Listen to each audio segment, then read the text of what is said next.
Hello everyone, मैं हूं पवन नेगी और आज के वीडियो में हम लोग पढ़ने वाले हैं क्लास 12 केमिस्ट्री का चैप्टर 2 जिसका नाम है सॉल्यूशन। और ये इस चैप्टर का पहला पार्ट है। राइट, तो शुरू करते हैं सॉल्यूशन की डेफिनेशन से। सॉल्यूशन की डेफिनेशन है a solution is a homogeneous mixture of two और मोर कंपोनेंट। इसको कंपोनेंट कर सकते हैं, component whose composition can be varied within certain limits. तो सिंपल सा डेफिनेशन है इसका। जो मेन जो की है वो ये है that it is a homogeneous mixture. और होमोजीनियस मिक्सचर का मतलब होता है same composition through out the mixture. और इसको अगर आप और आसान भाषा में समझें, सेम कॉम्पोजिशन का मतलब है, अगर आप एग्जांपल लीजिए, फॉर एग्जांपल आप क्या करते हैं, NaCl सोडियम क्लोराइड या सॉल्ट को वाटर में डिप करते हैं, डिज़ोल्व करते हैं। तो जब ये कम्प्लीटली डिज़ोल्व हो जाएगा तो ये क्या बनाएगा, NaCl एक्वस। इट मीन्स ये बनाएगा सोडियम क्लोराइड का वाटर में सोल्यूशन। तो ये सोल्यूशन बन गया। अब होमोजीनियस होने का मतलब है, अगर आप इसको टेस्ट करोगे कम्प्लीटली डिजॉल्व होने के बाद NaCl को, इस सोल्यूशन को अगर आप टेस्ट करोगे तो इसका एक नमकीन सा टेस्ट आएगा। और वो टेस्ट हर स्पून अगर आप लेंगे इसका तो वो एक जैसा ही टेस्ट होगा, कहीं ज़्यादा नमकीन कहीं कम नमकीन नहीं होगा। सो this is what the homogeneous mixture. Right, इसके साथ साथ ये है टू और मोर कंपोनेंट्स। इसको कंपोनेंट कर दीजिए, टू और मोर कंपोनेंट्स। राइट, पहले ये जो हमने एग्जांपल लिया है इसमें दो कंपोनेंट हैं, एक है NaCl और एक है वाटर। अगर आप इसमें लेमन जूस भी ऐड कर दोगे तो वो भी इक्वली डिजॉल्व होता है वाटर में। इवन अगर आप इसमें शुगर भी ऐड कर दोगे तो वो भी डिजॉल्व होता है। तो क्या है, आपके पास दो या दो से ज़्यादा कंपोनेंट हो सकते हैं। एक और बात इसमें लिखी है, whose composition can be varied within certain limit. मतलब सॉल्यूशन बनाने के लिए कॉम्पोजिशन को आप थोड़ा बहुत इसको वेरी कर सकते हैं। ऐसा नहीं है कि आप किसी स्पेसिफिक अमाउंट ऑफ वाटर में बहुत ज़्यादा NaCl डिज़ोल्व कर पाएंगे, ऐसा तो नहीं है। एक टाइम ऐसा आ जाएगा जब NaCl डिज़ोल्व होना बंद हो जाएगा और उसको हम कहते हैं सैचुरेटेड सॉल्यूशन। उसके बाद कोई भी NaCl का पार्टिकल डिज़ोल्व नहीं होगा। तो एक फिक्स लिमिट के अंदर ही हम क्या कर सकते हैं, इसके कॉम्पोजिशन को वेरी कर सकते हैं। So this was the simple definition of solution, that a solution is a homogeneous mixture of two और more component whose composition can be varied within certain limit. तो आसान सी बात है, होमोजीनियस मिक्सचर होना चाहिए, सिंपल सी बात है। इसके बाद आप देखिए कितने टाइप के सॉल्यूशन होते हैं। So there are 9 types of solution. देखिए 9 टाइप के सॉल्यूशन होते हैं।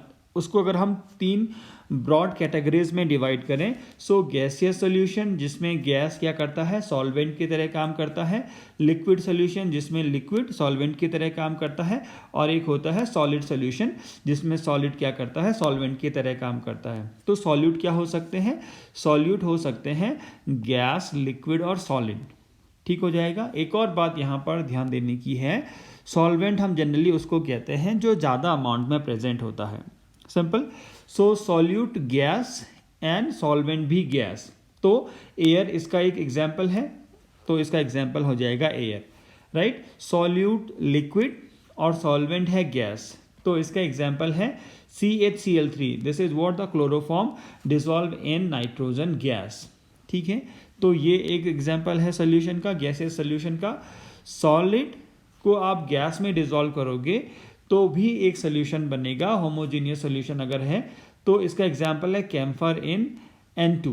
तो कैम्फर आपको पता है, राइट, जो कैम्फर कपूर जिसको हम कहते हैं, सो उसको अगर आप वो सॉलिड स्टेट में होता है और उसको हम नाइट्रोजन में डिसॉल्व कर सकते हैं, नाइट्रोजन की जो कि रूम टेम्परेचर पे गैस है। तो ये जो सोल्यूशन बनता है, this is what the gaseous solution.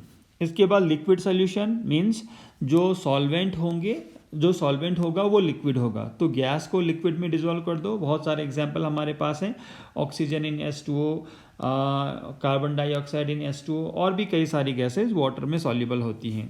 Liquid in liquid बहुत ज़्यादा कॉमन है, ethyl alcohol in water, lemon juice in water, etcetera. Right, solid in liquid. तो सॉलिड इन लिक्विड, कई सारे सॉलिड जो वाटर में डिसॉल्व हो जाते हैं। NaCl वाटर में डिसॉल्व हो जाता है, शुगर वाटर में डिसॉल्व हो जाता है, और भी कई सारे सॉलिड वाटर में डिसॉल्व हो जाते हैं।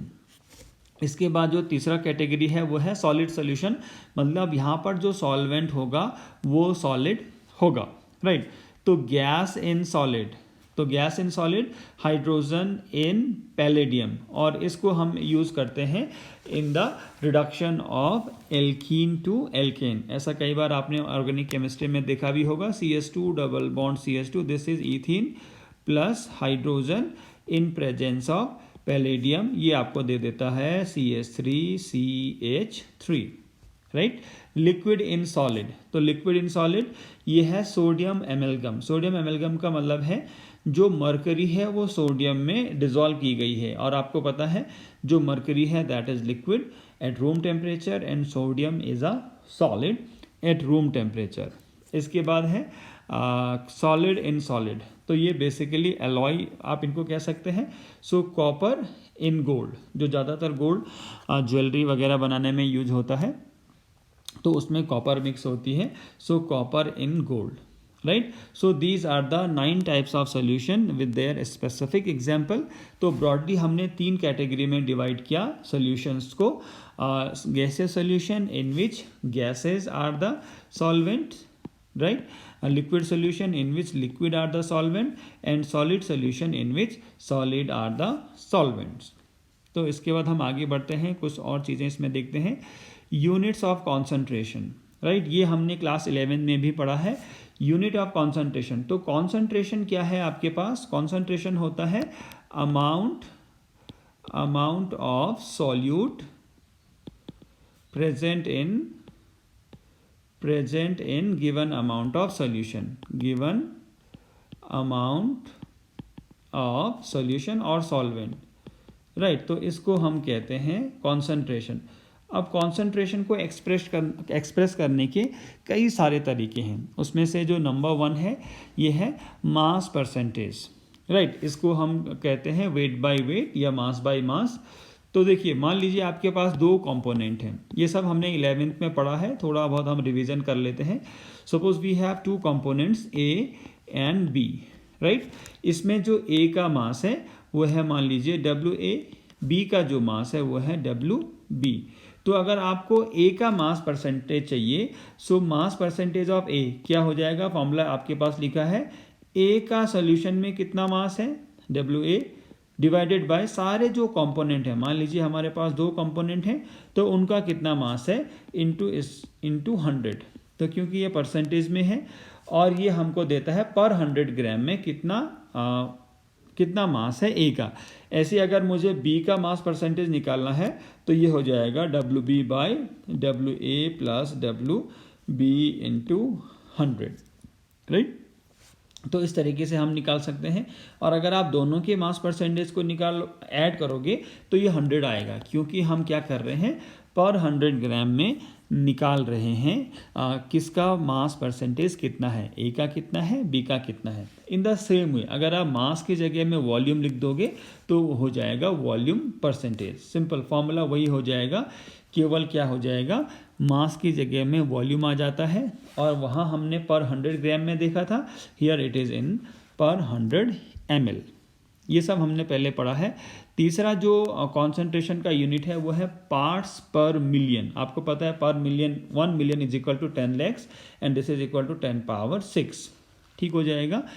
तो मान लीजिए आपके पास कोई मिक्सचर है, उसमें एक कंपोनेंट है आपके WA, और भी कई सारे कंपोनेंट हो सकते हैं।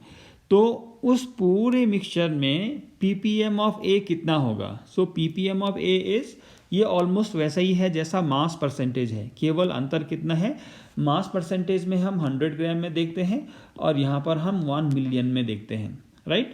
सो कंपोनेंट A का जो पार्ट्स पर मिलियन होगा, ppm होगा, वो कितना होगा, WA, it means the mass of component A divided by total mass of the solution. अगर इसमें 3 कंपोनेंट है WA WS mass of solution, ये कितना हो जाएगा, 3 कंपोनेंट है अगर, so WA plus WB plus WC ऐसे हो जाएगा।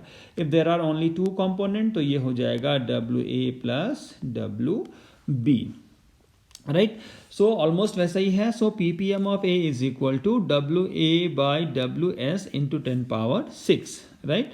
सो WA/WS इंटू 10⁻⁶, ठीक है। इसके बाद जो नेक्स्ट है आपके पास unit, this is what the molarity. तो मोलैरिटी आपने पढ़ा है क्लास 11th में। मोलैरिटी का फॉर्मूला ये है moles of solute divided by volume of solution in litres. अगर वॉल्यूम ऑफ सॉल्यूशन आपके पास क्या है, ml में दिया है, तो हम इसको क्या कर देते हैं, 1000 से मल्टीप्लाई कर देते हैं। टू कन्वर्ट इट 1000 से मल्टीप्लाई कर देते हैं, right. So moles of solute divided by volume of solution in ml, ठीक है। तो उसको फिर हमने 1000 में मल्टीप्लाई 1000 से मल्टीप्लाई कर देना है to convert it into litres. तो ये बात हो गई। अब मोल्स कैसे निकालते हैं, मोल्स तो आपको पता ही है। मोल्स निकालते हैं हम, मोल्स किसी भी कंपोनेंट के या सॉल्यूट के हम कैसे निकालते हैं, मास, उस सॉल्यूशन में उस कंपोनेंट का कितना मास है डिवाइडेड बाय उसका मोलर मास कितना है, राइट, ठीक है। इसका एक डिसएडवांटेज ये है that it varies with temperature, क्योंकि इसमें आप देखिए वॉल्यूम आ रहा है और वॉल्यूम चेंज होता है विद टेम्परेचर। तो अगर वॉल्यूम चेंज होगा तो अल्टीमेटली m, कैपिटल M से हम इसको रिप्रेजेंट करते हैं, so molarity will also change, right. तो इसका जो यूनिट हो जाएगा वो हो जाएगा मोल्स पर लीटर, मोलैरिटी का जो यूनिट है, ठीक है। इसका एक डिसएडवांटेज आप ध्यान में रखिए। इसके बाद जो दूसरा यूनिट है कॉन्सेंट्रेशन का, this is what the molality. तो अंतर आप समझिए, the first one was molarity denoted by capital M and the second one is molality, it is denoted by small m। तो फॉर्मूला देखिए थोड़ा बहुत अंतर है। देखिए मोलैलिटी में है moles of solute divided by weight of solvent in kg, और यहाँ पर क्या था, पहले अगर आप मोलैरिटी में देखिए, इन दोनों को अगर आप कंपेयर करेंगे तो आप ये देखेंगे मोल्स ऑफ सॉल्यूट तो दोनों में सेम है, बट डिनोमिनेटर में जो टर्म है यहाँ है वॉल्यूम ऑफ सॉल्यूशन, पूरे सॉल्यूशन का वॉल्यूम, और यहाँ क्या है वेट ऑफ सॉल्वेंट, केवल सॉल्वेंट का। तो weight of solvent in kg, और यहाँ था volume of solution in litre पहले, राइट। तो अगर ये ग्राम में है तो इसको हम क्या करेंगे, 1000 से इसको मल्टीप्लाई कर देंगे to convert it into kg। अब आप देखिए जो स्मॉल m है that is denoting the molality and its formula is moles of solute divided by weight of solvent in grams into 1000। अब अगर आप देखेंगे इस एक्सप्रेशन में वॉल्यूम नहीं है, तो नंबर ऑफ मोल तो टेम्परेचर के साथ चेंज होंगे नहीं, और वेट भी टेम्परेचर के साथ चेंज नहीं होगा। So it means the molality will not change with changing temperature. तो क्योंकि ये चेंज नहीं होता है, that's why it is considered to be a good unit of concentration. Molarity को इतना अच्छा नहीं माना जाता है, ठीक है। So it is better than molality, ठीक है। इसके बाद आप देखिए मोल फ्रैक्शन। तो मोल फ्रैक्शन क्या है, इसको हम समझते हैं। सो इसको समझने के लिए let we have a binary mixture of component A and B। देखिए बाइनरी मिक्सचर का मतलब है जिसमें दो कंपोनेंट होते हैं A एंड B। मान लीजिए A आपके पास वाटर भी हो सकता है, B आपके पास NaCl भी हो सकता है, किसी को आप ये कुछ मान सकते हैं। So there are two component A and B, ठीक है। तो जो मोल्स हैं A के they are denoted by Na, और जो मोल्स हैं B के they are denoted by Nb। तो A के मोल को हमने कहा Na, और मोल्स तो आपको पता है मास बाय मोलर मास। ऐसे B के मोल्स को हमने कहा Nb, राइट। तो अब आप देखिए मोल फ्रैक्शन ऑफ A क्या हो जाएगा, mole fraction of A which is denoted by XA और काई A भी हम इसको कहते हैं।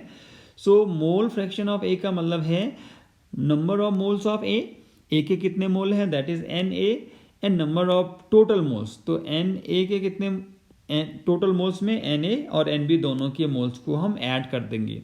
In the same way mole fraction of B it is equal to XB and it is equal to NB divided by Na plus NB, right. अगर तीन component होते तो क्या हो जाता, NC भी एक हो जाता। मान लीजिए तीन कंपोनेंट हैं तो Na हो जाता, Nb हो जाता और NC हो जाता। मान लीजिए ये Na है, तो उस केस में जो मोल फ्रैक्शन ऑफ A है वो हो जाता Na by Na plus Nb plus NC। जो XB है वो हो जाता NB divided by Na plus Nb plus Nc, और जो Xc है वो हो जाता Nc divided by Na plus Nb plus Nc। ठीक हो जाएगा। अब अगर आप इनको ऐड कर देंगे, सारे मोल फ्रैक्शन को ऐड कर देंगे, तो सारे फ्रैक्शन को जब हम ऐड करते हैं तो उसका सम 1 आता है, राइट। इन द सेम वे अगर आप इन दोनों को ऐड कर दो, Na over Na plus Nb, और यहाँ ऐड कर दो Nb over Na plus Nb, तो ये क्या हो जाएगा, सम हो जाएगा 1। ठीक हो जाएगा। इसका भी एडवांटेज आप देखिए, क्योंकि इसमें वॉल्यूम नहीं आ रहा है, वॉल्यूम इसमें नहीं आ रहा है, तो ये क्या है, it does not change with temperature, ये टेम्परेचर के साथ चेंज नहीं होता है। So it is also better than molarity. ठीक हो जाएगा। इसके बाद एक और यूनिट है जिसको हम कहते हैं नॉर्मेलिटी। ठीक होगा, denoted by capital M। So it is the number of, देखिए क्या है, it is the number of grams equivalent of the solute dissolve per litre of the solution. Molarity आपको याद होगा, मोलैरिटी क्या था, it was the number of moles of solute dissolve per litre of the solution. तो molarity और normality में केवल एक अंतर है, मोलैरिटी में होता है number of moles of solute, और उसका फॉर्मूला हमने आपको बताया था कैसे हम number of moles of solute निकालते हैं, जबकि n नॉर्मेलिटी में क्या हो जाता है, number of grams equivalent, number of grams equivalent, number of gram equivalents of solute, ये हो जाता है। ठीक हो जाएगा। So normality, it is the number of grams equivalent of solute dissolve per litre of the solution. अब number of grams equivalent है क्या, वो हम निकालने की कोशिश करेंगे। सो पहले नॉर्मेलिटी का फॉर्मूला हम लिख लेते हैं, it is the number of grams equivalent of solute divided by volume of solution in litre. ठीक हो जाएगा। अगर ml में है तो हम यहाँ 1000 से मल्टीप्लाई कर देंगे। ठीक। अब ग्राम इक्विवेलेंट ऑफ सॉल्यूट क्या है, देखिए ग्राम इक्विवेलेंट ऑफ सॉल्यूट होता है मास of solute, mass of solute divided by equivalent mass. Mass of solute का मतलब है जो गिवन सैंपल है हमारे पास उसमें सॉल्यूट का कितना मास है, this is what the mass of solute. ठीक। अब डिवाइडेड बाय इक्विवेलेंट मास। अब इक्विवेलेंट मास क्या है, देखिए इक्विवेलेंट मास भी अलग अलग स्पेसीज के लिए अलग अलग होता है। सो इक्विवेलेंट मास ऑफ एसिड क्या हो जाएगा, मोलर मास बाय बेसिसिटी। अब बेसिसिटी क्या है, जैसे HCl हमारे पास है तो ये क्या कर सकता है, it can donate 1 hydrogen ion proton, that's why it's basicity is 1। Acid की बेसिसिटी होती है आपको पता है, और बेस की एसिडिटी होती है। In the same way H2SO4 it can dissociate into 2H positive plus SO4 2 negative. So the basicity of H2SO4 is 2। तो इक्विवेलेंट मास हम निकाल लेंगे molar mass by basicity. Mass of solute हमें दिया होगा, so in this way we can find the gram equivalent of the solute. Volume हमें दिया होगा, so we can find out the normality, right. Equivalent mass of base, same way में molar mass bye acidity. तो acidity क्या होती है base की, the number of hydroxide ion which can be donated by the base. For example, we have NaOH. So after dissociation it will give you Na positive and OH negative. So there is one OH negative, that's why the basicity is 1. In the same way, acidity is 1. In the same way, magnesium hydroxide after dissociation it can give you 2 hydroxide ion. It can give you 2 hydroxide ion. So the basicity of magnesium hydroxide will be, acidity of magnesium hydroxide will be 2, right? Again इसमें एक disadvantage है, वही जो molarity में था, because it contains volume term, that's why it will change with temperature. So हम ये conclude कर सकते हैं that normality and molarity are not considered to be good unit of concentration in comparison to molality and mole fraction, because normality and molarity contains volume which changes with temperature, right? अब अगर आप इन दोनों में relation भी निकाल लोगे तो ये आ जाता है, normality is equal to molarity into molar mass by equivalent mass. ये हमने कैसे निकाला, देखिए एक एक्सप्रेशन तक हम पहुँचे थे। नॉर्मेलिटी इज इक्वल टू आपके पास था, नॉर्मेलिटी इज इक्वल टू आपके पास था n is equal to number of gram equivalent of solute, और उसको हमने चेंज किया था, नंबर ऑफ ग्राम इक्विवेलेंट की जगह हम लिख सकते हैं मास of solute divided by equivalent मास, और इक्विवेलेंट मास की जगह हम मोलर मास बाय बेसिसिटी लिख सकते हैं। ठीक होगा, तो n की जगह ये लिख दिया, और m में तो आपको पता ही है number of moles of solute divided by volume of solution in litre. तो वॉल्यूम ऑफ सॉल्यूशन कैंसिल हो जाएगा, और इधर आप देखेंगे जो नंबर ऑफ मोल्स का फॉर्मूला है वो है मास बाय मोलर मास। ठीक हो जाएगा। तो इन दोनों को जब आप पुट करेंगे और डिवाइड करेंगे तो देखिए यहाँ इक्विवेलेंट मास रह जाएगा और यहाँ मोलर मास रह जाएगा। आपके लिए ये होमवर्क है, आप इसको जरूर करके देखिए। आपने क्या करना है, नॉर्मेलिटी का एक्सप्रेशन लिखना है, नॉर्मेलिटी का एक्सप्रेशन लिखना है, फिर लिखना है मोलैरिटी का एक्सप्रेशन, मोलैरिटी का एक्सप्रेशन। और नॉर्मेलिटी का एक्सप्रेशन आपने कहाँ तक लिखना है, जहाँ तक हमने लिखा था मोलर मास बाय, नॉर्मेलिटी का एक्सप्रेशन आप लिखेंगे मास ऑफ सॉल्यूट बाय इक्विवेलेंट मास। ठीक हो जाएगा, यहाँ तक आप लिखेंगे। और नॉर्मेलिटी में आप लिखेंगे number of moles by volume of solution, फिर नंबर ऑफ मोल्स को लिखेंगे आप molar mass bye given mass by molar mass. तो उन दोनों को आप डिवाइड कर देंगे तो मास ऑफ सॉल्यूट से मास ऑफ सॉल्यूट कैंसिल हो जाएगा, यहाँ इक्विवेलेंट मास रह जाएगा और उधर मोलर मास रह जाएगा। तो इस तरीके का एक्सप्रेशन आपके पास आएगा। एक बार आप जरूर इसको ट्राई कीजिए, आराम से ये हो जाएगा। So these are what the unit of concentration. ठीक है, हमने जो कॉन्सेंट्रेशन की यूनिट पढ़ी जो काफ़ी बेसिक हमारे पास था। इसके बाद हम देखते हैं सॉल्युबिलिटी प्रोडक्ट करके भी हमने कुछ पढ़ा है क्लास 11th में, वही यहाँ पर है सॉल्युबिलिटी के केस में। देखिए अगर हम क्या करेंगे, शुगर को आप वाटर में डिज़ोल्व करो तो शुगर तो वाटर में डिज़ोल्व हो जाएगी और ये बन जाएगा सॉल्यूशन, राइट। बट अगर आप शुगर का अमाउंट बढ़ाते जाओ तो एक टाइम तक क्या होगा, शुगर डिज़ोल्व होती रहेगी, बट एक टाइम ऐसा आ जाएगा जब शुगर डिज़ोल्व होना बंद हो जाएगा। So that is what the saturation. इस सैचुरेशन में अगर आप टेम्परेचर बढ़ाते हो तो अगेन क्या होगा, कुछ और शुगर डिज़ोल्व हो जाएगी।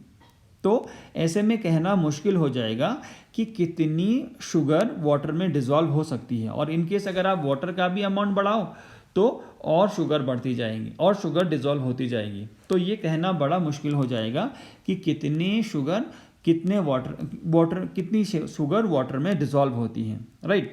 तो उसको फिक्स करने के लिए हम क्या कर लेते हैं, वाटर का अमाउंट फिक्स कर लेते हैं। तो मान लीजिए ये 100 ग्राम है और टेम्परेचर भी फिक्स कर लेते हैं किसी फिक्स टेम्परेचर पे, से इट इज़ 25 डिग्री सेल्सियस। अब तो फिक्स हो गया, टेम्परेचर भी नहीं बढ़ाना है और वाटर का अमाउंट भी नहीं बढ़ाना है। तो इस कंडीशन में वाटर में मैक्सिमम कितनी शुगर आप डिज़ोल्व कर सकते हो, this is what the solubility.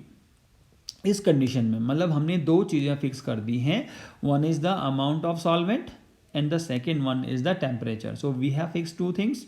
इसके बाद अब अगर आप कितना मैक्सिमम शुगर आप डिज़ोल्व कर पाते हो, this is what the solubility. So solubility of a substance expresses the maximum amount of it which can be dissolved in a specific amount of solvent. Solvent water के अलावा और कोई भी हो सकता है, ऐसा नहीं है कि water is the only solvent, कोई भी और solvent हो सकता है एट अ फिक्स टेम्परेचर। हमने यहाँ पर 25 डिग्री सेल्सियस कहा, आप उसको 30 पे रिपोर्ट कर सकते हैं, उसको 20 पे भी रिपोर्ट कर सकते हैं, बट जिस पे भी रिपोर्ट करेंगे the temperature should be fixed, right.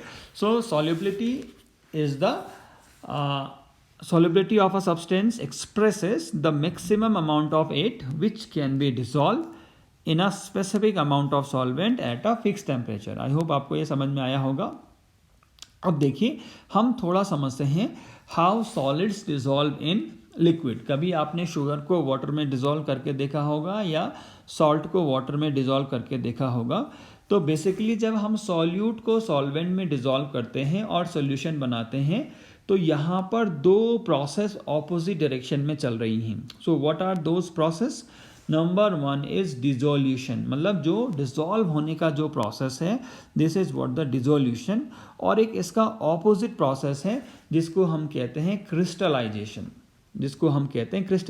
Crystallisation का मतलब है कि जो डिसॉल्व हुआ है सॉल्यूट वो वापस किस में आ जाएगा? सॉलिड स्टेट में आ जाएगा. और ये हमें कब पता चलता है?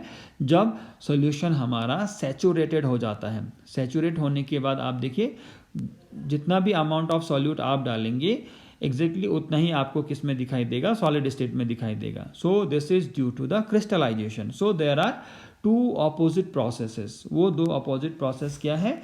Dissolution and crystallization. ठीक होगा.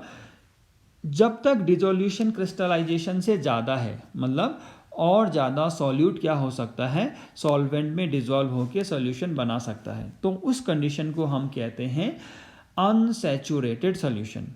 उस कंडीशन को हम कहते हैं अनसैचुरेटेड सॉल्यूशन. दो अपोजिट प्रोसेस हैं बट एक प्रोसेस ज़्यादा प्रीडोमिनेट कर रहा है और ये डिसोल्यूशन का प्रोसेस है. और ये इनिशियली होता है जब तक सॉल्यूट का अमाउंट कम है. जैसे जैसे सॉल्यूट का अमाउंट बढ़ता जाएगा धीरे धीरे जो क्रिस्टलाइजेशन है उसका रेट बढ़ता जाता है. मतलब वो क्रिस्टलाइजेशन ज़्यादा हो रहा है अब पहले के कंपैरिजन में.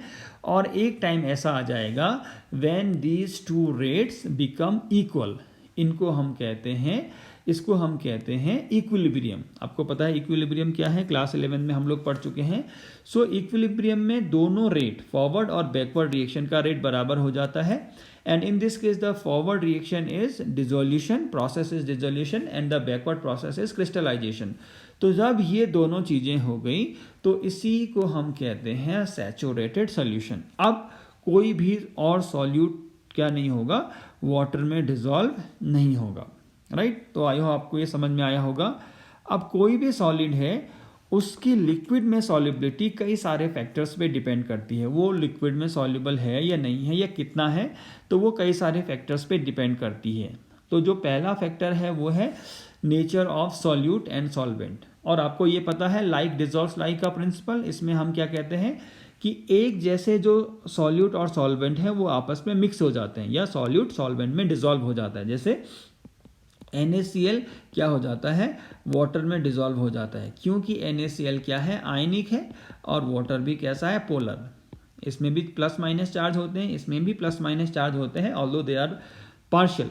तो ये डिसॉल्व हो जाते हैं. इसकी जगह में अगर आप कैम्फर ले लोगे तो कैम्फर तो क्या नहीं होगा? वाटर में डिसॉल्व नहीं होगा, ऊपर वाला हो जाएगा. क्योंकि कैम्फर तो क्या है दोस्तों? It is a non polar solvent, non polar solute. Right. इसी टाइप से अगर आप ऑयल को वाटर में डिसॉल्व करोगे तो आपको पता है oil does not mix with water. क्यों? Because oil is non polar and water is polar. ठीक है.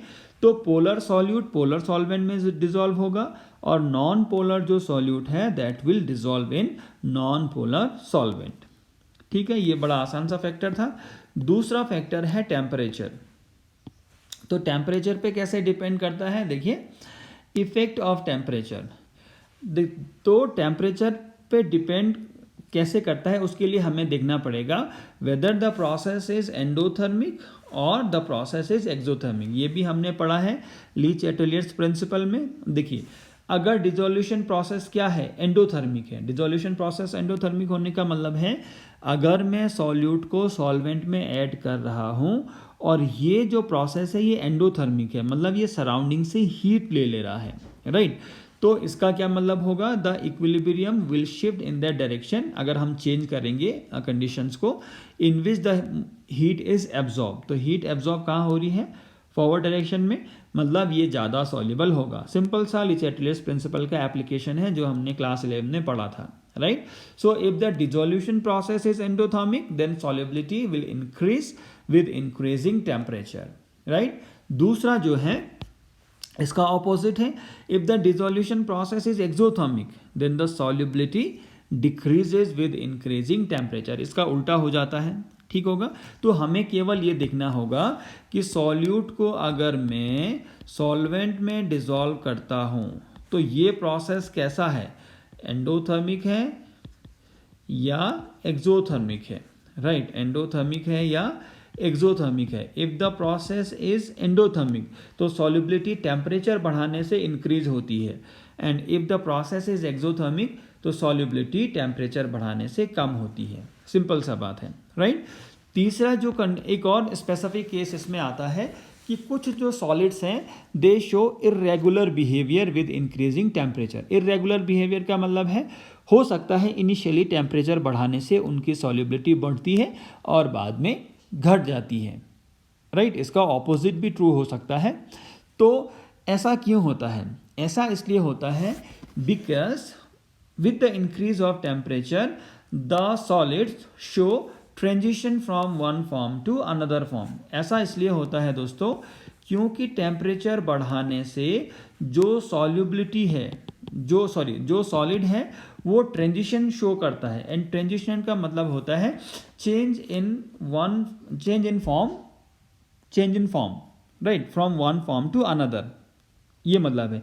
तो हो सकता है जो पहला वाला फॉर्म है उसका जो डिसोल्यूशन प्रोसेस है वो एंडोथर्मिक है, और बाद वाला जो फॉर्म मिला है ऑन इंक्रीजिंग टेम्परेचर उसका जो डिसोल्यूशन प्रोसेस है वो कैसा है, एक्सोथर्मिक, राइट।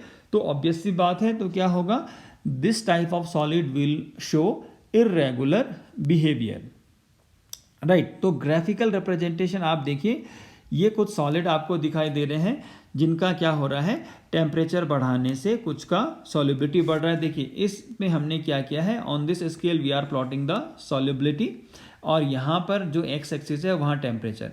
तो टेम्परेचर बढ़ाने से आप देखिए कुछ सॉलिड का सॉल्युबिलिटी बढ़ रहा है, मतलब उनका जो डिसोल्यूशन प्रोसेस है वो कैसा है, एंडोथर्मिक है। और कुछ सॉलिड आप देखिए जैसे Ce2SO4 whole thrice, right, cerium sulphate जो है उसकी जो सॉल्युबिलिटी है वो टेम्परेचर बढ़ाने से कम हो रही है, मतलब यहाँ जो डिसोल्यूशन प्रोसेस है वो कैसा है, एक्सोथर्मिक होगा। सिंपल सी बात है। और हमने कहा था कुछ जो सॉलिड हैं दे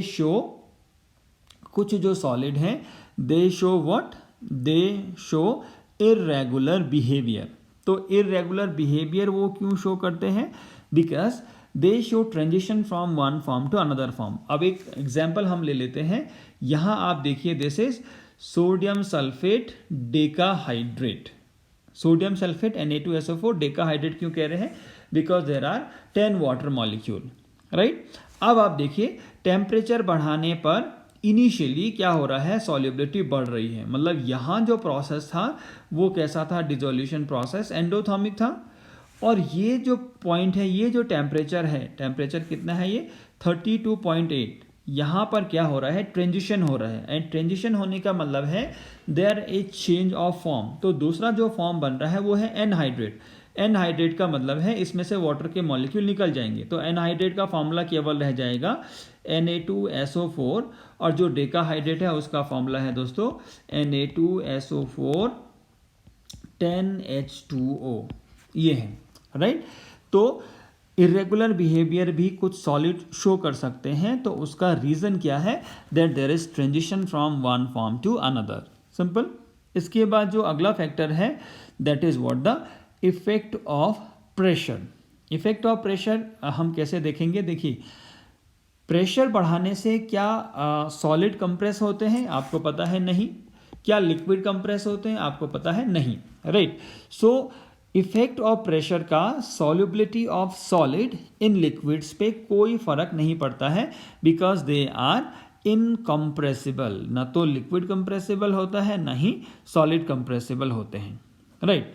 सो ये जो हमने पढ़ा है ये है what about the solubility of solid in liquid. तो एक बार क्विक रिवीजन कर लेते हैं।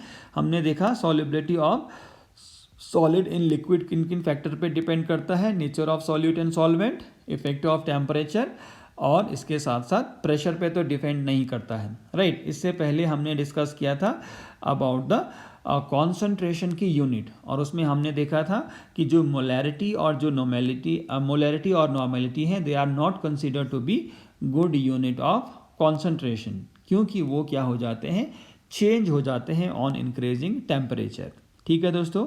और साथ साथ में हमने देखा था जो मोलैलिटी और जो मोल फ्रैक्शन है they are comparatively good unit of concentration.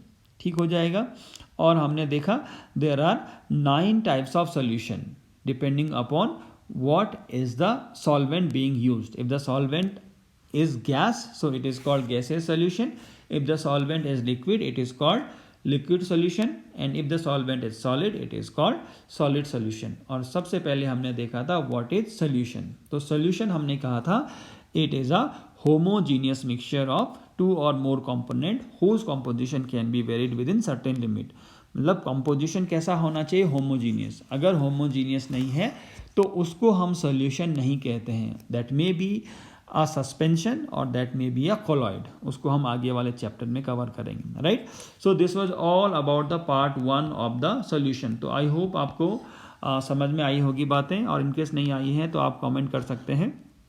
तो हम जल्दी शुरू करेंगे part 2, right. So this was all about the part 1 of the solution chapter 2 class 12, and thank you very much for watching. Thank you.